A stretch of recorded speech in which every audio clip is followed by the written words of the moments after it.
Bonjour, merci beaucoup de m'avoir invité à ce congrès. Alors, je ne sais pas, la petite zapette, là, on appuie sur le vert pour avancer, c'est ça. Ok, donc je vais essayer d'aller assez rapidement.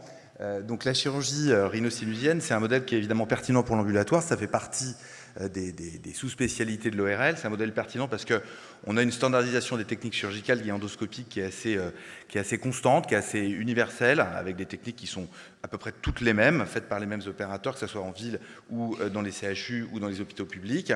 On a une population d'âge moyen, à peu près une cinquantaine d'années, avec peu de comorbidité. On a des suites opératoires qui sont peu douloureuses, contrairement à des chirurgies, par exemple comme mes collègues orthopédistes sur la main ou le pied, qui sont très douloureuses. Nous, c'est assez peu douloureux, sauf dans certains cas, on va le voir ensemble pourquoi. Et on a un risque global du post-opératoire qui est maîtrisé, c'est-à-dire qu'en gros, les risques essentiellement hémorragiques et les risques de complications qui sont assez faibles mais qui existent sont bien maîtrisés. On est capable de les prévenir, d'une part, et de les contrôler. Donc c'est une chirurgie qui est parfaitement éligible à l'ambulatoire. Et on voit que sur ces petites diapos Visuchir, la chirurgie rhino-sinusienne, ça c'est une diapo des chiffres de 2023, on était à peu près à 65% de taux d'ambulatoire sur le plan national, ce qui est vraiment pas mal. Alors juste pour vous expliquer ce qu'on fait, la typologie de nos chirurgies, donc il y a 3 types de chirurgie rhino-sinusienne.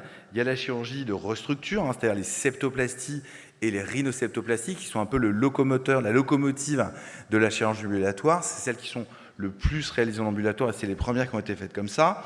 La deuxième, c'est le plus gros groupe dans cette chirurgie, c'est la chirurgie fonctionnelle endoscopique rhino-sinusienne. Vous savez, les sinus, il y a les sinus du maxillaire, du front, de l'ethmoïde, enfin bref, on a tout un tas de cavités comme ça qu'on peut opérer. C'est ce qu'on appelle la chirurgie fonctionnelle endoscopique, qui est une chirurgie qui peut évidemment aussi être réalisée en ambulatoire, mais qui est aujourd'hui un taux d'ambulatoire qui est un petit peu inférieur parce que les risques sont un peu plus importants que pour la chirurgie du septum, pour la chirurgie de la restructuration. Puis enfin, la chirurgie des tumeurs rhino-sinusiennes, aujourd'hui, la plupart des équipes ne font plus ces grandes voies d'abord externes, ces délabrements pour les tumeurs et les cancers des sinus, on le fait par voie endoscopique. Et ça, par contre, évidemment, c'est une chirurgie de niveau élevé, longue, avec beaucoup plus de complications, qui se fait très rarement en ambulatoire. Alors, on avait effectivement fait cette classification dans Visuchir avec des sous-familles, des familles d'actes qui regroupent en fin de compte des actes qui peuvent être appariés en fonction de leur niveau d'expertise nécessaire, au niveau du fonction du risque aussi que représentent ces procédures et du type de plateau technique nécessaire, de manière à comparer ce qui est comparable. Et on voit tout de suite sur cette petite vidéo qu'on a sur l'obstruction nasale un volume de 75% d'ambulatoire. Comme je vous l'avais dit, c'est les chirurgies de restructuration qui sont moins risquées, alors que quand on va sur la chirurgie des tumeurs, on est seulement à 17% d'ambulatoire en rouge. Et donc là, il n'y a pas beaucoup de levier. Par contre, en jaune, ici, la chirurgie fonctionnelle de l'ethmoïde et du sphénoïde, qui est une chirurgie assez longue, on est à 56%. Et c'est peut-être là-dessus, sur ces chirurgies un petit peu plus longues, un petit peu plus complexes, qu'on peut avoir un levier d'amélioration. Alors sur l'historique et de la dynamique de l'évolution, moi j'ai commencé à faire l'ambulatoire de mon service il y a un peu plus de 20 ans, dans les années 2000, on était un peu pionnier dans le domaine. J'ai fait 2 colonnes, ce qu'on a fait en France et l'équivalent aux États-Unis. Donc au début, entre 2000 et 2005, en fait, on avait à peu près 20-30% d'ambulatoire global en France, c'est pas énorme, et il n'y avait pratiquement pas de chirurgie rhino-sinusienne qui était réalisée en ambulatoire, alors qu'aux États-Unis, on était à peu près à des taux de 80%. Entre 2007 et 2013, il y a eu une première promotion par les tutelles qui ont tracé 18 actes, dont le canal carpien, etc., la cataracte, pour pouvoir évaluer et faire progresser cette chirurgie ambulatoire. On a eu une augmentation progressive. On était à peu près à 30% d'ambulatoire. Nous, à l'époque, déjà, on en faisait pas mal. Aux États-Unis, au même moment, ça devenait la norme. Pratiquement tous les actes de chirurgie rhino-sinusienne étaient faits en ambulatoire. 2014-2020. Alors 2014, c'est l'année clé pour la chirurgie rhino-sinusienne parce que d'une part, il y a eu une extension, parce qu'il y a 2 incitations importantes pour accompagner le développement ambulatoire. C'est malheureusement l'incitation financière.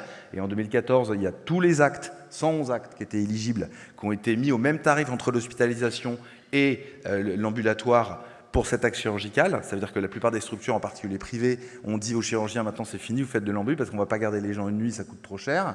Et d'autre part, en 2014, on a fait à la SFORL une recommandation scientifique pour sécuriser les praticiens sur 4 actes. Donc la septoplastie, donc la chirurgie de la cloison nasale, la chirurgie du sinus maxillaire et la chirurgie des fractures des os propres du nez. À partir de ce moment-là, la chirurgie s'est vraiment développée ambulatoire en chirurgie rhino-sinusienne avec pratiquement 60%, enfin 58% de chirurgie ambulatoire en 2020.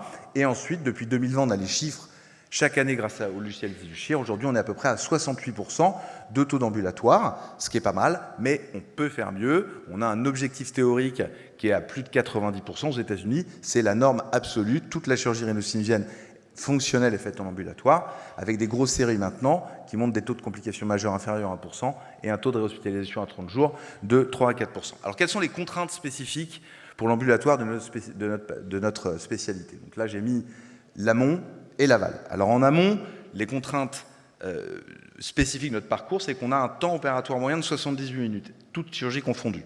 Et ça, c'est important parce qu'en termes de planification opératoire, il va falloir tenir compte de ce temps pour éviter ce que moi je considère comme le principal facteur de conversion, c'est-à-dire la sortie tardive du bloc opératoire qui impose la conversion.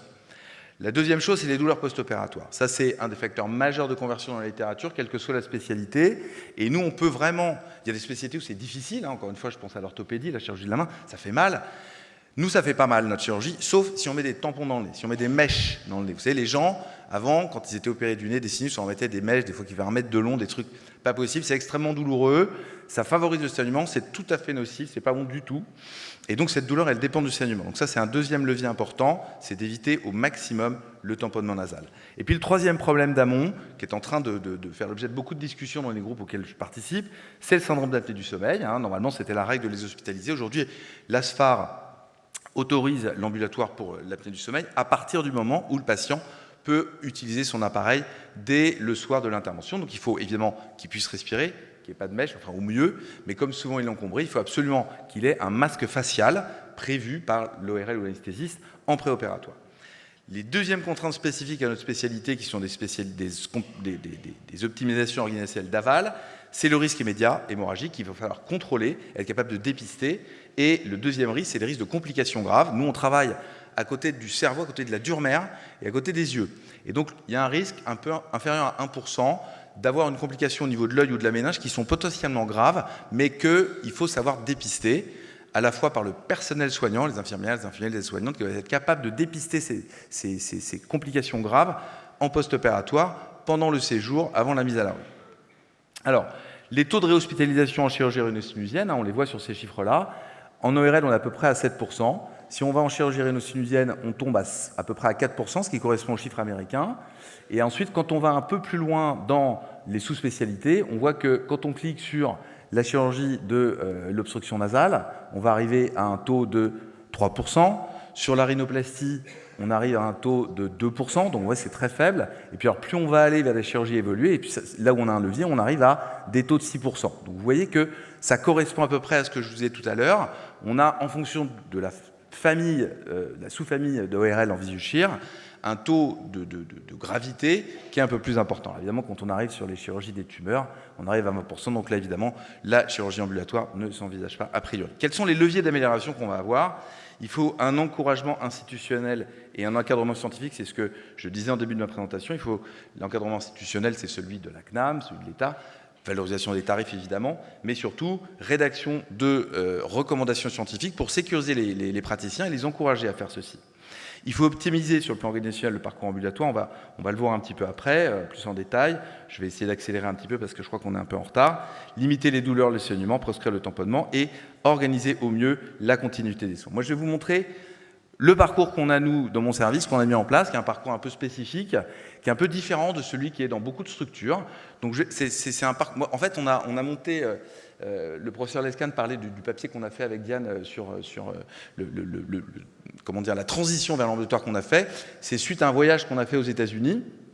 On est allé à New York, on a un partenariat avec cette unité au Presbyterian Hospital, et on a copié leur système, en fait, qui s'appelle un blended system ou swing system. Donc c'est différent de la marche en avant. En gros, on va voir après un petit peu comment ça se passe. En amont du séjour, on a une consultation, évidemment toujours avec des prescriptions anticipées, un lien qui est donné au patient vers un site dédié, il y a une consultation d'anesthésie, il y a la programmation du secrétariat, ça c'est comme partout ailleurs. Ensuite, on va faire, et ça c'est très important, cette réunion de programmation pluridisciplinaire. Cette réunion de programmation qui invite, à laquelle participent les 4 du bloc, les 4 d'hospi, d'ambulatoire, toujours un chirurgien de la spécialité, un anesthésiste. Et pendant cette réunion, on va vraiment optimiser au maximum notre programmation en vérifiant l'éligibilité pour les patients, vérifiant qu'ils ont un masque facial s'ils ont un syndrome d'apnée du sommeil, vérifier l'éloignement du patient. On regarde le nombre de kilomètres à chaque fois, ça a été préparé en amont du patient par rapport à son domicile, pour savoir s'il est éligible ou pas à l'ambulatoire. On optimise les programmes, c'est-à-dire qu'on va placer le patient qui va avoir besoin de 5 heures de surveillance post-opératoire, comme par exemple la chirurgie d'ethmoïde, on va le mettre en début de programme et pas en fin de programme, parce que s'il sort à 18 heures, ça fait une surveillance trop longue. Donc ça, c'est essentiel, cette réunion, et ça nous a permis de limiter considérablement les conversions. Ensuite, on va admettre le patient, on va faire l'opération. Ensuite, on va avoir une surveillance qui se fait dans une salle, donc il passe en salle de réveil évidemment, et ensuite on a une salle d'ambulatoire qui est différente de celle que peut-être vous connaissez avec des box, etc. Nous, c'est une salle qu'on appelle aux États-Unis, c'est pas facile avec l'accent Recovery 2, hein, on va le faire avec l'accent français, Recovery 2, hein, donc voilà, donc c'est Fast 2 Recovery, c'est une sorte de salle de réveil 2 en fait, hein, avec une salle complètement ouverte où tous les patients sont visibles par le poste infirmier. Et on va contrôler systématiquement, ce sont des infirmiers, des infirmières qui sont formés à l'ORL spécifiquement pour dépister justement les complications, être capable de gérer un saignement post-opératoire pour pouvoir permettre justement une sortie dans les meilleures conditions. Puis ensuite, en aval du séjour, il y a toujours une astreinte téléphonique évidemment H24, il y a l'appel du lendemain, il y a le site internet et je pourrais vous montrer, si on a le temps, notre phase d'expérimentation d'un chatbot de suivi post-opératoire. Donc ça, on va passer l'amont pour accélérer un petit peu la présentation. Ça, c'est le séjour. Donc le séjour, encore une fois, c'est inspiré de ce qu'on avait vu aux États-Unis pendant ce voyage. On a 3 salles en fait hein, dans ce bloc. En fait, c'est une unité qui est dédiée à la chirurgie ORL et il y a une salle d'ophtalmo. Donc on a en fait un patient qui arrive, il arrive dans un vestiaire avec son casier commun. Hein, donc il a son casier à lui en fait avec sa clé, etc. Ensuite, bon, il est accueilli par l'infirmière coordinatrice qui va faire l'interrogatoire, faire la checklist, etc. Ensuite, il va aller dans la salle d'ambulatoire. Vous voyez que la salle d'ambulatoire elle est divisée en 3 zones, plus la zone de pédiatrie, 1, 2, 3, en fonction du temps de surveillance. Le poste infirmier, il est complètement à droite. Là, je n'ai pas de pointeur, j'ai peur de tout casser en appuyant là-dessus, donc je ne peux pas vous montrer. Mais c'est tout à fait à droite. Et en fait, les infirmiers et les infirmières peuvent voir toute la zone d'ambulatoire en L, à la fois l'ambulatoire long, l'ambulatoire moyen et l'ambulatoire court. Ensuite, il part, donc il va être mis dans un striker, enfin dans un poste avec des cloisons qui sont amovibles. Ensuite, il va attendre d'être appelé au bloc. Il va partir à pied au bloc opératoire, évidemment, sans prémédication, bien entendu. Hein, ça, c'est vraiment un facteur d'échec de l'ambulatoire. Ensuite, il va être opéré, il va revenir, et il ne va pas forcément être mis à l'endroit où il a attendu, en fait. Il va être mis dans un endroit qui est déterminé par nos anesthésistes pour savoir et les chirurgiens pour savoir s'il est mis en ambulatoire long, court ou ambulatoire très long. C'est la zone où on a 4 lits, où on va les garder pratiquement 10 heures, en fait, hein, pour des chirurgies qui sont plus évoluées, qui durent plus de 3 heures, 4 heures, etc. Donc ça, c'est vraiment notre swing system, c'est-à-dire que ça permet d'optimiser les locaux, d'optimiser le personnel, plutôt d'avoir un système qui est basé sur la marche en avant, qui est celui qui est utilisé de manière extrêmement fréquente. Je ne dis pas que c'est bien, hein, je dis pas, mais nous, on a des problèmes d'exiguïté des locaux. Hein, la structure, elle se trouve à 10 minutes d'ici à pied, donc c'est dans le 6e, donc c'est tout petit. Hein, c'est des immeubles haussmanniens, donc on a des problèmes de place, et on a mis en place ce système qui fonctionne très bien et qui a été validé. Alors ça, c'est l'étude que j'avais faite et qui a été publiée sur justement, pour montrer justement de ce groupe sur lequel on a un levier, la chirurgie de l'ethmoïde qui est assez longue, qui dure 80 minutes, etc. Comment on pouvait améliorer l'ambulatoire. Donc on voit qu'on a des taux, on a comparé un groupe de patients hospitalisés et un groupe de patients faits en ambulatoire sur la même chirurgie, sur un volume de 240 patients, donc c'est quand même pas mal. Et c'est ça que je voulais montrer comme chiffre, donc ambulatoire, hospitalisation, on voit que le premier facteur d'échec, c'est une fin de procédure après 4 heures de l'après-midi. Donc ça c'est quelque chose qu'on a. Aujourd'hui, on a pratiquement 95%. Et ensuite, le deuxième facteur, c'est utiliser un packing post-opératoire, c'est-à-dire un méchage. Ça compromet considérablement l'ambulatoire parce que ça augmente les douleurs et l'inconfort post-opératoire. Hein, donc ça, c'est vraiment important. Et on voit que la douleur post-opératoire dépend évidemment du méchage. Voilà. Donc là maintenant, pour terminer la présentation, je vous montre ce qu'on est en train de mettre en place. C'est un outil, on parlait d'intelligence artificielle tout à l'heure. Donc ça, c'est expérimental, hein. C'est pas quelque chose qui fonctionne. Hein. C'est une expérimentation. On est en train de développer, en fait, pour améliorer le parcours ambulatoire, un certain nombre d'outils, et notamment cet assistant ORL, qui est un chatbot sur lequel on travaille avec des développeurs, qui permet, alors ça ne supprime pas l'astreinte, hein, évidemment, hein, je suis en train de dire des choses comme ça, mais ça permet de répondre aux patients à des questions qui se posent sur la gestion de son inconfort ou des soins qu'il doit avoir ou des complications potentielles en post-opératoire, éventuellement avant d'appeler l'astreinte, parce que parfois c'est difficile, ils n'osent pas appeler pour des petites questions, etc. Donc je vais vous montrer, c'est une petite saisie d'écran. Voilà, donc là, imagine je suis un patient, c'est un outil qui fonctionne très bien, hein. On l'a entraîné avec les internes pendant 6 mois. J'ai été opéré ce matin des sinus et je saigne du nez. Est-ce normal? Voilà, donc là, hop, tout de suite il dit, attention, hein, je suis un chatbot de l'Institut Arthur Verne, il redonne le numéro d'astreinte et il va expliquer tout de suite ce qui se passe. Voilà ce que vous pouvez faire, ce qu'il ne faut pas faire, etc., etc. Il pose des questions, est-ce que vous avez mal, etc. Voilà, donc ça continue, vous voyez. Mais il lui dit, attention, si ça devient important, appelez. Alors là, hop, le patient, il a vu ça, il se sent éventuellement rassuré. On est en train d'évaluer ça hein, en multicentrique pour voir si c'est un outil qui est pertinent. C'est un écoulement très intermittent, quelques gouttes de temps en temps, je ne crache pas de sang. Voilà, donc là, le chatbot, c'est quelque chose qu'on a entraîné, hein, c'est pas un truc, c'est pas ChatGPT. Hein. Ne vous mouchez pas, etc. Donc il lui propose de faire les lavages, que c'est pas très grave, mais quand même, il le met en garde. Après, souhaitez-vous que je vous guide pour la fréquence et des lavages? Alors oui, je veux bien. Souvent, les gens ne savent pas bien faire leurs soins post-opératoires. Je veux bien savoir comment faire. Alors là, hop, il explique comment faire, toutes les solutions possibles. Il donne un lien pour aller sur une vidéo qu'on a mis en ligne pour pouvoir apprendre à faire correctement ces soins post-opératoires. Voilà. Autre recommandation, hein, ouais, vous voyez, bon, on va pas... Et puis, il propose une vidéo avec un lien. Ensuite, là, je vais un petit peu plus... Ouais, je termine, c'est la fin. C'est la fin. Je laisse la place pour la dernière petite image qui est assez amusante. Enfin, amusante. Donc là, merci, je ne saigne plus depuis hier, mais ce matin, j'ai mon œil qui a... Pour vous montrer qu'il est capable de dépister les complications, je joins une photo, il est capable de voir les photos.